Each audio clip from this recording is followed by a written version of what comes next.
Plaintiff Ronald Johnson says the defendant was roommates with his high school friend, and their house was the party house. Ronald claims the defendant could not hold his liquor, and once he passed out while he was hitting on a girl.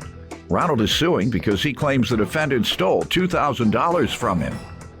Defendant Kaylin Clinkscale says he and Ronald were never close friends because Ronald uses any and every drug he can get his hands on. Kaylin insists he never took any money from Ronald. Start with you. I met Kaylin Clinkscale about 2015, I want to say, in the summer. He was roommates with one of my buddies from high school. Their house was always like the party house. He became like one of my real close buddies. We'd work out together, party together, get girls together, basic dude stuff. Where did you all work? What type of work did you? I worked for a restaurant. I don't believe he was working. I think he was just going to school. Okay. Yeah. All right. How often did you all work out? We worked out like every week. I mean, every time I would stay at night, we'd get up in the morning and work out. How many hours? How many hours? Like cool hour and a half, maybe 2 hours. Okay. At a gym or something? Yeah, there was a gym connected to the complex downstairs. So it was The reason I asked that, I never find all these hours to work out. I can't find hours, and I'm just amazed at all these young folks who have budding careers. They all got these big muscles. They spend a lot of time in the gym. Right. I'm like, where did they get all that time? When I was their age, I was pursuing my career and going up the ladder. And you go in and you say, where do you work? I'm here. I work here. Curling. And maybe it's just jealousy too, though. I go by and I see all these guys, and I say, well, I work and I got a good job, and you don't. You got muscles, and I don't know. I just always wonder. Go ahead. Yeah, their house was a party house. We'd always meet up there on weekends to go out to, because they live right by Fullerton, downtown Fullerton. It's a spot in California where like everyone would go to the bars down there. But he was never really a big drinker. He was always like a big smoker. But when he did drink, he would be that guy to like sneak off like during and like try to hide his throw up, like go throw up in the corner and come back and like, oh, what's up, y'all? And then he like passed out a lot. Like he passed out in my car a few times. He actually passed out. He was talking to this girl one time. He was getting out of like all night. He was spitting game at her, and then all of a sudden I saw a dude pass out in the corner like before he could even seal deal. I was like, what happened, bro? But so why didn't you all try to intervene when you saw he was getting toward his limit, or whenever you see he's getting toward his limit? You never tell with this dude. It's like black and white. It's like, what? Yeah, you want to fight and all that old craziness. I can't drink some more. Leave me alone. Got it. Sir, you give me some background. Well, I met Ronald about 3 years ago, back when I did live in Fullerton.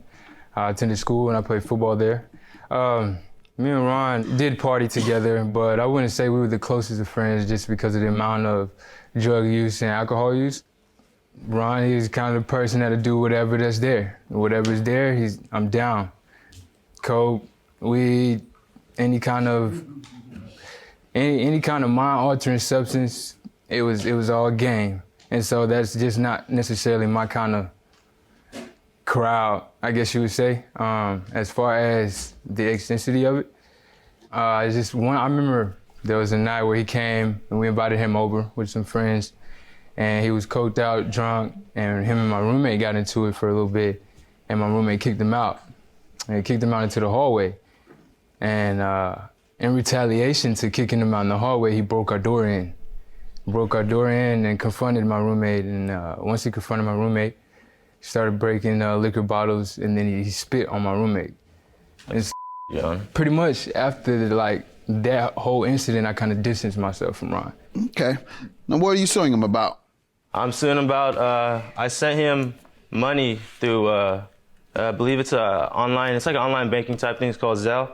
Because when he came back from Alabama, he would stay the night at my house and stuff, so we were always like hanging out and stuff. So I lost my debit card and my ID, so I couldn't go and pull out cash from the bank. So he was like, yeah, I was like, I need somehow to get it out. And he agreed for me to send it to him so that I could retrieve the money, I could get out and use it for the weekend or for my personal use and whatnot. $2,000? $2,000, yeah.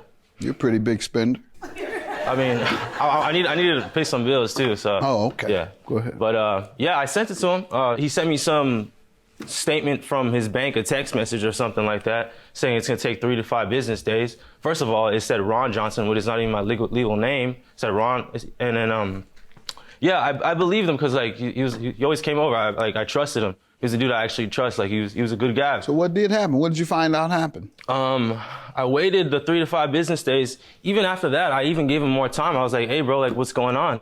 Like, I asked him, I was real calm about it. I stayed cool about it. I asked my friends, like, hey, you think he would actually do that? But I waited the 3 to 5 days, still nothing. And he was like, oh, maybe it's because I have a joint account with my family and whatnot. Blah, blah, blah. Something got mixed out. It got lost in something. But then I got the statement from my bank in the mail and on my online banking saying that he received it successfully. It says his name, the amount. You have it? Let's see it. Yeah.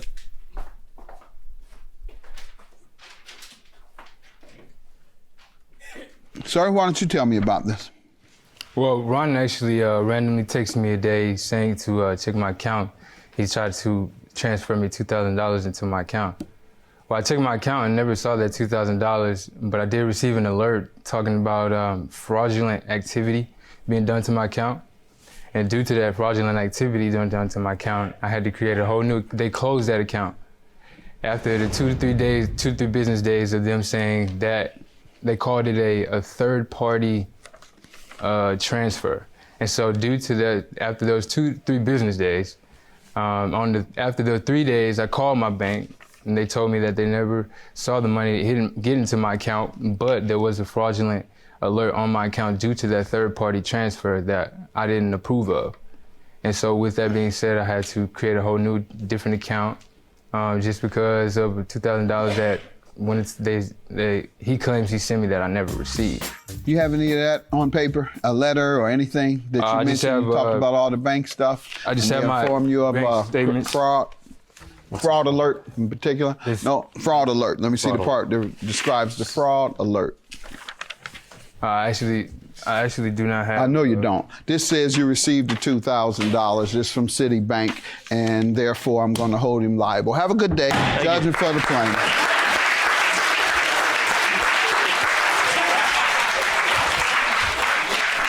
What are you thinking, man? Come on.